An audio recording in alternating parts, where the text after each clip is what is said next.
Hello मेरे प्यारे दोस्तों, स्वागत करता हूं मैं आप सभी का आज के हमारे इस वीडियो में हम लोग थेल्स प्रमेय का विलोम करेंगे। जैसा कि आपने पिछले वीडियो में देखा होगा, पिछले वीडियो में हमने थेल्स प्रमेय किया था जो कि बहुत ही इंपॉर्टेंट प्रमेय था। यदि आपने अगर थेल्स प्रमेय को अभी तक नहीं किया है तो इस वीडियो को मत देखिएगा। क्यों? क्योंकि उसी से रिलेटेड ये है। उसमें क्या था कि अगर हम कोई त्रिभुज लेते हैं और उस त्रिभुज के हम समांतर कोई रेखा खींचते हैं तो ये क्या होता है, अनुपात बराबर होना चाहिए, ऐसा उस थेल्स प्रमेय में था।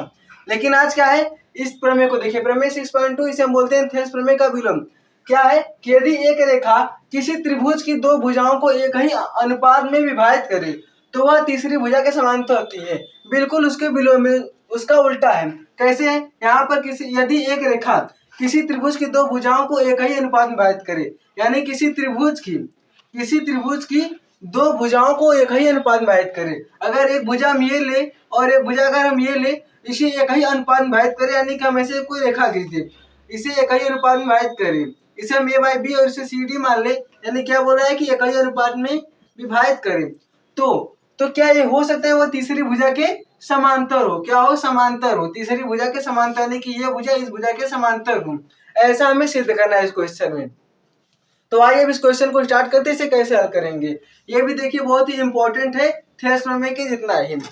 क्या है, हमने एक त्रिभुज बनाया है, त्रिभुज ABC, और उसमें हमने इस भुजा के समांतर ये भुजा मान लिया, यानी कि हमसे पूछ रहा है कि तीसरी भुजा के समांतर हो, तो इस भुजा के समांतर ये भुजा है।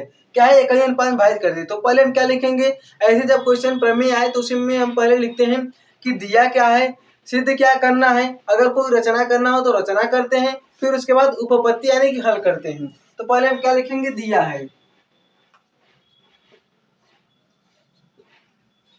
है। अब देखिए इसमें हमें क्या दिया है, अगर हम दिया है कि यदि एक रेखा किसी त्रिभुज की दो भुजाओं को एक ही अनुपात में विभाजित करे, यानी कि एक रेखा किसी त्रिभुज की दो भुजाओं को एक ही अनुपात में विभाजित करे, तो हमने रेखा मान लिया D इस त्रिभुज ABC को एक ही अनुपात में विभाजित कर रहा है। तो लिखेंगे त्रिभुज ABC में AD जो है AD बटे DB बराबर है किसके, AE बटे EC के, यानी कि AE बटे EC के। ये हमें दिया है। क्या दिया है कि अगर कोई रेखा किसी त्रिभुज की दो भुजाओं को एक ही अनुपात में विभाजित करे, ये हमें दिया है। अब हमें सिद्ध क्या करना है, तो वह तीसरी भुजा के समांतर होती है। देखिए प्रमेय का मतलब होता है कि ये जो स्टेटमेंट है वो सर्वप्रथम सत्य होता है, लेकिन हमें घुमा फिराकर इसे सिद्ध करना होता है। तो क्या सिद्ध करना है कि तीसरी भुजा के समांतर होती है। तो हम लिखेंगे उसके बाद कि हमें सिद्ध करना है।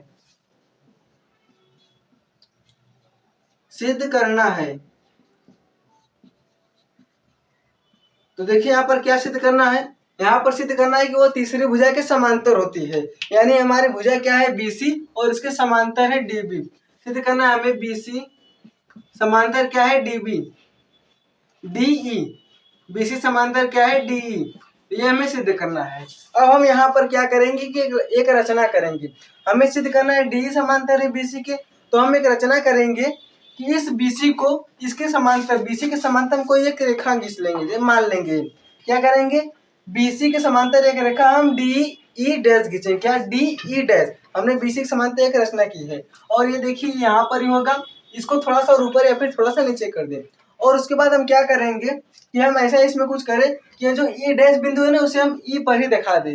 यानी कि ये जो E डैश बिंदु है, अगर हम उसे E पर दिखा दें तो यह सिद्ध हो सकता है कि ये जो AD बटे DB है वो बराबर है AE बटे EC की। यानी कि जब बराबर होता है तो ये क्या होगा, जब E डैश E पर होगा तो इसका मतलब कि ADE समांतर हो किसके, BC के। तो हम इसमें रचना क्या करेंगे, लिखेंगे रचना। हम इसमें रचना क्या करेंगे कि माना BC समांतर है DE डैश के, यानी कि हम BC के समांतर एक रेखा खींच रहे हैं। और देखिए ये जो हमने चिन्ह बनाया समांतर का, ऐसे चिन्ह नहीं, समांतर चिन्ह ये होता है, इसे हम क्या बोलते हैं, समांतर। क्या है, BC समांतर है DE के, BC समांतर किसके, DE के। ये हमें सिद्ध करना है। हमने रचना क्या किया है कि BC समांतर है किसके, डी ई डैश के, ये हमने रचना कर लिया। अब उसके बाद क्या करेंगे कि हम कुछ ऐसा करेंगे कि जो ई डैश बिंदु है इसे हम ई पर दिखा देंगे। तो पहले आप एक बार इसे समझ लीजिए। क्या है कि यदि एक रेखा किसी त्रिभुज की दो भुजाओं को एक ही अनुपात में विभाजित करे तो वह तीसरी भुजा के समांतर होती है। यानी यदि किसी त्रिभुज की दो भुजाओं ए बी और ए सी को कोई रेखा एक ही अनुपात में विभाजित करे, यानी डी एक ही अनुपात में विभाजित करे, तो ए डी बटे डी बी बराबर ए बटे ई सी की, ये हमें दिया था। अब क्या है, तो तीसरी भुजा के समांतर होते हैं, यानी कि ये डी समांतर होगा किसके, बी सी की। तो हमने रचना कर लिया कि बी सी के समांतर डी ई डैश हमने एक रेखा मान लिया। अब क्या करेंगे हम कि इस ई डैश को ई पर लाने के लिए कुछ करेंगे। तो पहले आप इसका इतना स्क्रीनशॉट ले लीजिए। तो अब हम देखते हैं कि इसका उपपत्ति यानी हम इसे हल कैसे करेंगे। तो देखिए हमें दिया क्या था कि ए डी अपन डी बी बराबर है ए ई अपन ई सी की। तो उसे लिख लेते हैं, क्या था, ए डी बटा डी बी बराबर है ए ई बटे ई सी के, ये हमें दिया था। और हमने रचना क्या किया था कि डी ई डैश समांतर है बी ई सी के, यानी कि चूंकि इसे लिख देंगे यहाँ पर दिया है। अब उसके बाद चूंकि बी सी समांतर है किसके, डी ई डैश के। तो अब देखिए, आप जब थेस प्रमेय पढ़े होंगे तो अगर कोई रेखा समांतर होती है, यानी कि अगर ये समांतर है तो ये एक ही अनुपात में विभाजित भी होंगे। ये हमने थेस प्रमेय में सिद्ध भी किया था। तो लिखेंगे यहाँ पर ए डी बटे डी बी बराबर होगा किसके, ए ई डैश बटे ई डैश सी के, यानी कि ए ई डैश बटे ई डैश सी के बराबर होगा। क्यों बराबर होगा, लिख देंगे यहाँ पर थेस प्रमेय से, थेल्स प्रमेय से। अब उसके बाद देखिए, अगर हम इसे समीकरण नंबर 1 मान लें और इसे समीकरण नंबर 2 मान लें, अगर हम इसकी तुलना करें तो इसका LHS बराबर है। अब हम ये जानते हैं कि जब किसी का LHS बराबर होता है तो उसका RHS भी बराबर होगा, यानी कि ए डी बटे डी बी बराबर ए ई बटे ई सी है, और यहाँ पर भी ए डी बटे डी बी बराबर ए ई डैश बटे ई डैश सी है। तो जब इसका ये बराबर है तो ये भी बराबर होगा। कैसे करेंगे, समीकरण 1 व 2 से, समीकरण 1 व 2 से।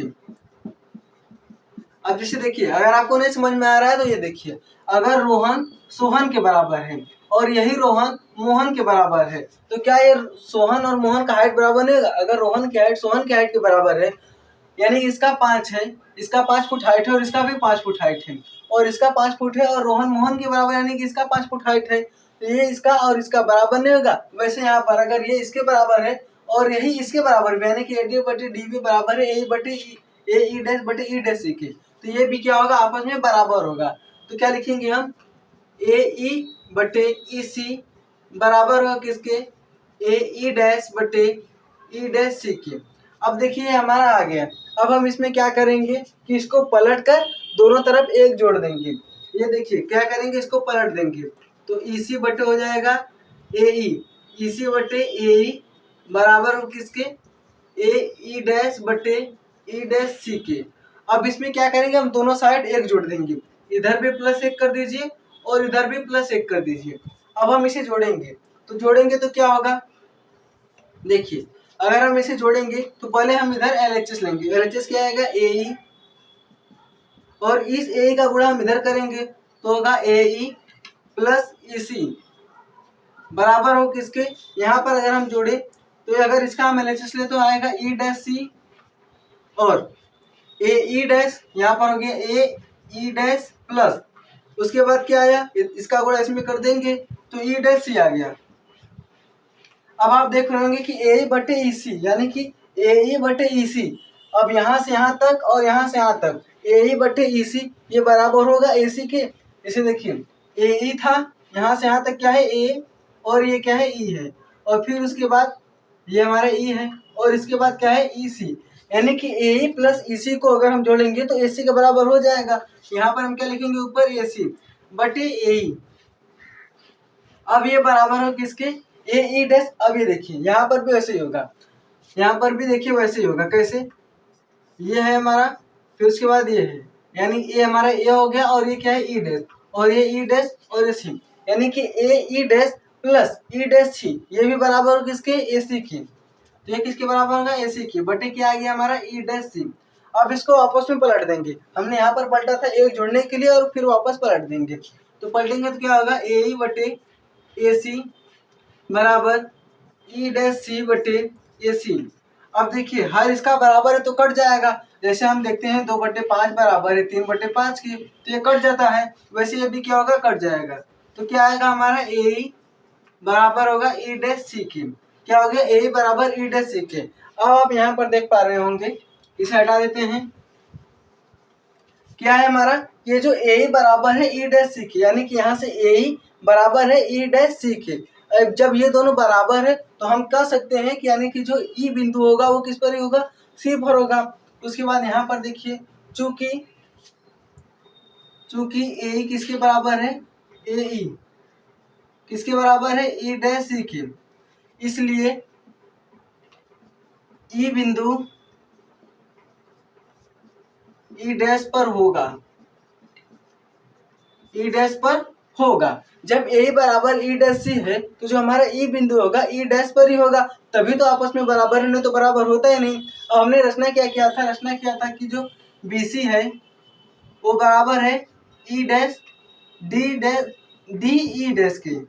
किसके, ये जो बी सी है वो बराबर है डी ई डैश के। और हमने देखा है कि ई बिंदु ई डैश और ई एक ही है, इसका मतलब हम ई डैश के स्थान पर ई लिख सकते हैं। तो लिखेंगे बी सी बराबर क्या हो गया डी ई, और ये हमें सिद्ध करना था बराबर नहीं समांतर। क्या है समांतर, बी सी समांतर किसके डी के, हमने रचना किया था। और जब ई डैश के स्थान पर ही है तो ई डैश के स्थान पर हम ई लिख सकते हैं, और हमें यही सिद्ध करना था, और ये क्या हुआ सिद्ध हुआ। क्या हो गया सिद्ध हुआ। अब देखिए एक बार फिर से समझ लीजिए, क्या था कि अगर हम किसी त्रिभुज की कोई एक रेखा खींचे तो एक ही अनुपात में विभाजित होती है, तो क्या ये रेखा तीसरी भुजा के समांतर हो सकती है। तो हमने क्या किया कि हमें जो दिया था वो लिख लिया, जो सिद्ध करना था वो लिख लिया, और रचना कर लिया कि बी सी के समांतर डी ई डैश हमने रचना किया। अब उसके बाद देखिए हमें दिया था और ये दिया है और हमने रचना करके ये लिखा है, क्यों, क्योंकि थेस प्रमेय से, थेस प्रमेय जो हमने पढ़ा था वहीं पर ये समांतर है तो ये कहीं अनुपात में विभाजित भी होगा। अब उसके बाद क्या किया समीकरण 1 और समीकरण 2 से, समीकरण 1 और समीकरण 2 की तुलना करने पर जो हमारा है ए बटे ए सी समांतर बराबर होगा ए ई डैश बटे ई डैश सी के। और उसके बाद हमने दोनों को पलट दिया, पलटने के बाद दोनों साइड एक जोड़ दिया, एक जोड़ने के बाद हम यहाँ पर देख रहे हैं ए प्लस ए सी, और जब देखिए ए प्लस ए सी किसके बराबर आया है ए सी के बराबर आया है, और इधर भी एक जोड़े हैं तो A E dash plus E dash C किसके बराबर है ए सी के बराबर है, और फिर हमने इसे वापस पलट के हर काट दिया। अब हम देख रहे हैं कि ए किसके बराबर है ए ई डैश सी के, और जब ये बराबर है यानी कि दोनों एक ही बिंदु पर होगा तभी तो बराबर हो सकता है, और ये एक ही बिंदु पर है इसलिए बराबर है, तो हम ई डैश के स्थान पर सी लिख सकते हैं। हमारा कैसे आया था रचना से, कैसे आया था ये रचना से। तो क्या हो गया बी सी समांतर हो गया डी ई की, ये हमारा सिद्ध हुआ, और हमें यही सिद्ध भी करना था। तो आप लोग इसका स्क्रीनशॉट ले लीजिए।